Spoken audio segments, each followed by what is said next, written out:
నమస్కారం. భారతదేశ రక్షణా సామర్థ్యాలను డీకోడ్ చేసే ఈ ఆసక్తికరమైన ఎక్స్ప్లెయినర్లోకి నేరుగా వెళ్ళిపోదాం. రక్షణా వ్యవస్థలు అంటే కేవలం కొన్ని ఆయుధాలను పేర్చడం కాదు కదా, అదొక దేశ భద్రతకు సంబంధించిన అద్భుతమైన వ్యూహం, అత్యాధునిక సాంకేతికత. కాబట్టి మన దేశపు ఆయుధాగారం వెనుకున్న ఆ శాస్త్రీయ అద్భుతాలను స్పష్టంగా, చాలా సింపుల్గా తెలుసుకుందాం. ముందుగా మన ఎజెండా చూద్దాం. ఒక ఫైలింగ్ క్యాబినెట్లాగా ఈ 5 అంశాలను అమర్చుకుందాం. 1. భారతదేశ ఆయుధాగార పునాదులు. 2. బ్యాలిస్టిక్ వర్సెస్ క్రూయిజ్ క్షిపణులు. 3. ఆకాశం మరియు సరిహద్దుల రక్షణ. 4. వ్యూహాత్మక అణుత్రయం. మరియు చివరగా 5. యూపీఎస్సీ పరీక్షలో పట్టు సాధించడం. సరే, ఇక ఆలస్యం చేయకుండా మొదలు పెడదాం. మొదటి విభాగం, భారతదేశ ఆయుధాగార పునాదులు. అస్సలు ఈ ఆధునిక ఆయుధాల గురించి మాట్లాడుకునే ముందు దానికి పునాది వేసింది ఎవరో మనం తెలుసుకోవాలి. అదే defence research and development organisation, మన డిఆర్డీఓ. ఇది 1958లో స్థాపించబడింది. న్యూఢిల్లీ కేంద్రంగా రక్షణ మంత్రిత్వశాఖ ఆధ్వర్యంలో పనిచేసే ఈ సంస్థ మన సైనిక వ్యవస్థలోని ప్రతి కీలక విభాగంలోనూ ఆవిష్కరణలను నడిపిస్తోంది. క్షిపణులు, రాడార్లు, ఫైటర్ టెక్నాలజీల దగ్గర్నుండి ఎలక్ట్రానిక్ వార్ఫేర్ వరకు అన్నీ ఇక్కడే రూపుదిద్దుకుంటాయి. ఒక రకంగా చెప్పాలంటే ఇది మన రక్షణ వ్యవస్థకు గుండెకాయలాంటిది.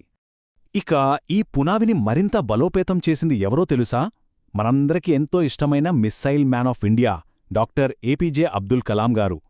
ఆయన విజన్ ఎంత అద్భుతమైనదంటే, integrated guided missile development program అంటే ఐజీఎండిపి అనే అత్యంత కీలకమైన ప్రాజెక్టుకి ఆయన ప్రాణం పోశారు. ఈ ప్రోగ్రాం కిందనే పృథ్వీ, అగ్ని, ఆకాశ్, త్రిశూల్ మరియు నాగ్ లాంటి 5 అత్యంత ముఖ్యమైన, శక్తివంతమైన క్షిపణులు మన సొంతమయ్యాయి. ఇప్పుడు మన రెండవ విభాగంలోకి అడుగుపెడదాం. అదే బ్యాలిస్టిక్ మరియు క్రూయిజ్ క్షిపణుల మధ్య ఉన్న వ్యత్యాసం. మిలిటరీ టెక్నాలజీలో ఇది చాలా ముఖ్యమైన కాన్సెప్ట్. అసలీ రెండింటికి తేడా ఏమిటి? సింపుల్గా చెప్పాలంటే, బ్యాలిస్టిక్ వ్యవస్థలు ఒక పారాబాలిక్ మార్గంలో, అంటే ఒక ఆర్క్ లాగా గాల్లోకి అత్యంత వేగంగా వెళ్తాయి. వాటికి లాంచ్ చేసినప్పుడు మాత్రమే గైడెన్స్ ఉంటుంది. ఆ తర్వాత గ్రావిటీ ఆధారంగా టార్గెట్ని రీచ్ అవుతాయి. అగ్ని, పృథ్వీ దీనికి ఉదాహరణలు. అదే క్రూయిజ్ క్షిపణులైతే సరిగ్గా విమానంలాగా తక్కువెత్తులో ఎగురుతూ నిరంతరం గైడెన్స్ తీసుకుంటూ వెళ్లి లక్ష్యాన్ని ఢీకొడతాయి. బ్రహ్మోస్ దీనికి బెస్ట్ ఎగ్జాంపుల్. బాలిస్టిక్ క్షిపణుల్లో మొదటిదైన పృథ్వీ గురించి చూద్దాం. పృథ్వీ భారతదేశపు తొలి బాలిస్టిక్ క్షిపణుల్లో ఒకటి. ఇది ఉపరితలం నుండి ఉపరితలానికి ప్రయోగించే షార్ట్ రేంజ్ ఆయుధం. దీనిలో ద్రవ ఇంధనాన్ని, అంటే లిక్విడ్ ఫ్యూయల్ని వాడటం ఒక ప్రత్యేకత. అలాగే నావికాదళం కోసం ధనుష్ అనే ప్రత్యేకమైన వేరియంట్ కూడా ఇందులో ఉంది. ఇక బ్రహ్మోస్ విషయానికొస్తే ఇది నిజంగా ఒక గేమ్ చేంజర్. ప్రపంచంలోని అత్యంత వేగవంతమైన సూపర్సోనిక్ క్రూజ్ క్షిపణులలో ఇది ఒకటి. దీని స్పీడ్ దాదాపు మ్యాక్ 2.8 నుండి 3 వరకు ఉంటుంది. భారతదేశంలోని బ్రహ్మపుత్ర మరియు రష్యాలోని మాస్క్వా నదుల పేర్లను కలిపి దీనికి ఆ పేరు పెట్టారు.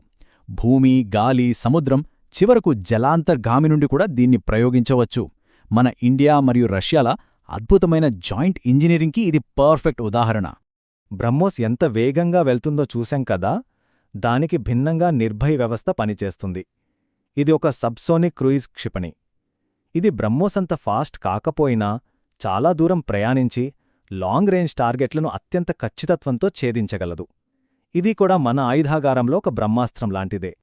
మన భారీ క్షిపణుల గురించి తెలుసుకున్నాం కదా, ఇప్పుడు విభాగం 3కి వెళ్దాం. అదే ఆకాశం మరియు సరిహద్దుల రక్షణ. మన దేశ గగనతలాన్ని ఈ ర్యాపిడ్ ఫైర్ టాక్టికల్ సిస్టమ్స్ ఎలా కాపాడుతున్నాయో చూద్దాం. ఈ ఆకాశ్ క్షిపణిని ఒక కవచంలాగా ఊహించుకుందాం. ఇది medium range surface to air missile, అంటే భూమిపైనుండి ఆకాశంలోకి ప్రయోగించేది. శత్రువుల విమానాలు, డ్రోన్లు లేదా క్రూయిజ్ క్షిపణులు మన వైపు దూసుకువస్తుంటే ఈ ఆకాశ్ సిస్టమ్ నేలమీది నుండే వాటిని గాలిలోనే అడ్డుకుని నాశనం చేస్తుంది. ఇది మన గగనతలానికి ఒక అద్భుతమైన రక్షక కవచం. ఇక అస్త్రక్షిపణివంతు. ఇది ఫైటర్ జెట్స్ కోసం ప్రత్యేకంగా డిజైన్ చేయబడింది. దీని స్పెషాలిటీ ఏంటంటే, ఇది beyond visual range air to air missile. అంటే గాలిలో యుద్ధం జరుగుతున్నప్పుడు శత్రు విమానం మన పైలట్ కంటికి కనిపించక ముందే చాలా దూరం నుండే దాన్ని లాక్ చేసి ధ్వంసం చేయగల సామర్థ్యం ఈ అస్త్రకుంది. నిజంగా అద్భుతం కదూ. మళ్లీ నేలమీదకొస్తే శత్రువుల ట్యాంకులను మట్టి కరిపించటానికి మన దగ్గర నాగ్ సిస్టమ్ ఉంది. ఇది ఒక fire and forget anti tank guided missile. Fire and forget అంటే ఒక్కసారి టార్గెట్ని లాక్ చేసి మిసైల్ వదిలేస్తే చాలు, ఆ మిసైల్ శత్రు ట్యాంక్ని ఖచ్చితంగా వెంబడించి మరీ నాశనం చేస్తుంది. ఇందులో హెలికాప్టర్ ద్వారా ప్రయోగించే హెలినా మరియు సాంట్ అనే అడ్వాన్స్డ్ వేరియంట్లు కూడా ఉన్నాయి. ఇవి మాత్రమే కాదు, మన వ్యూహాత్మక సరిహద్దులను కాపాడే మరికొన్ని ముఖ్యమైన వ్యవస్థలు కూడా ఉన్నాయి.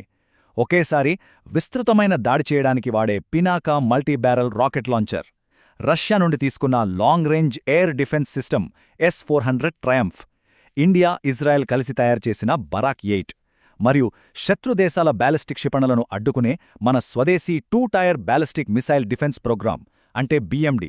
ఇవన్నీ మన రక్షణ వలయాన్ని అభేద్యంగా మారుస్తాయి. సరే, ఇంత అద్భుతమైన టెక్నాలజీ ఎక్కడి నుండి వస్తోంది? ఈ మ్యాట్రిక్స్ చూస్తే మనకర్థమవుతోంది. దేశవ్యాప్తంగా ఉన్న వివిధ DRDO ప్రయోగశాలలు రేయంబవళ్లూ శ్రమిస్తున్నాయి.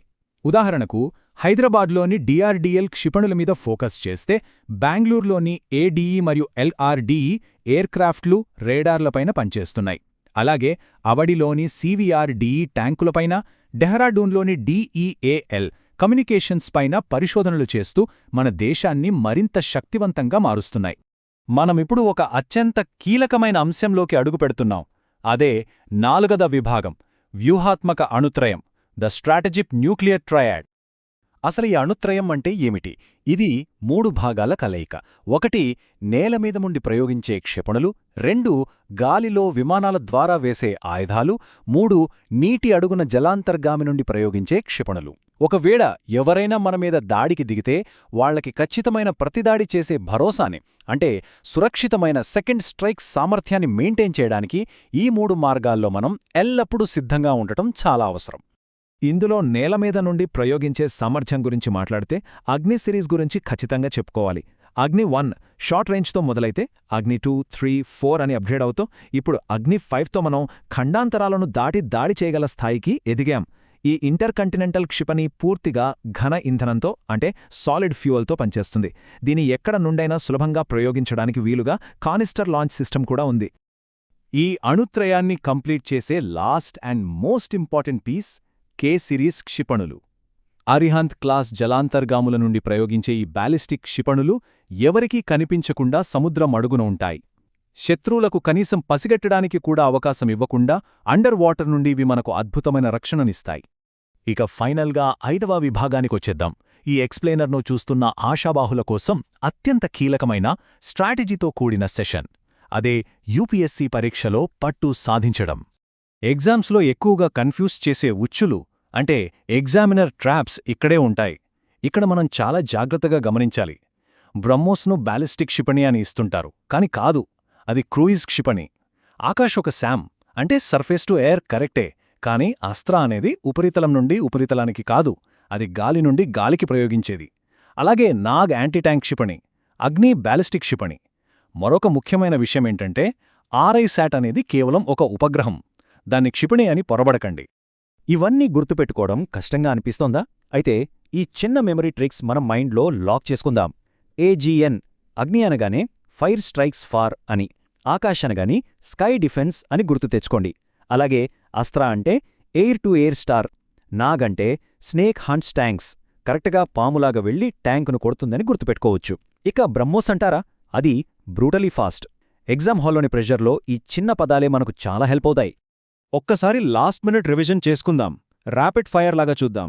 అగ్ని ballistic, BrahMos cruise, Akash surface to air, Astra air to air, Nag anti tank, Pinaka rocket launcher, K series submarine launched ballistic missile. అలాగే DRDO ల్యాబ్స్ చూస్తే DRDL అనగానే క్షిపణులు, LRDE రాడార్లు, ADE ఎయిర్క్రాఫ్ట్లు. పర్ఫెక్ట్! మన ఆయుధాగారం వర్గీకరణ మీద మనకు పూర్తి పట్టు వచ్చేసినట్లే. ఈ ఎక్స్ప్లెయినర్ను ముగించే ముందు ఒక చిన్న ఆలోచన చేద్దాం. కేవలం కొన్ని ప్రాథమిక బాలిస్టిక్ వ్యవస్థలతో మొదలైన మన ప్రయాణం ఈరోజు ఇంత సంక్లిష్టమైన అణుత్రయం సామర్థ్యాల వైపు అడుగులు వేయడం చూస్తుంటే ఒక్కసారి ఆలోచిస్తే ఆశ్చర్యమేస్తుంది కదూ. ఈ ఎదుగుదల మన ప్రాంతీయ భద్రతా భవిష్యత్తును ఎలా మార్చబోతోందో అర్థం చేసుకోండి. మన భౌగోళిక రాజకీయ సమతుల్యతను ఈ సాంకేతికత ఎలా శాసిస్తోందో అంచనా వేయండి. మళ్ళీ ఇంకో అద్భుతమైన ఎక్స్ప్లెయినర్తో కలుద్దాం. అప్పటివరకు ఆలోచిస్తూ ఉందాం, నేర్చుకుంటూ ఉందాం.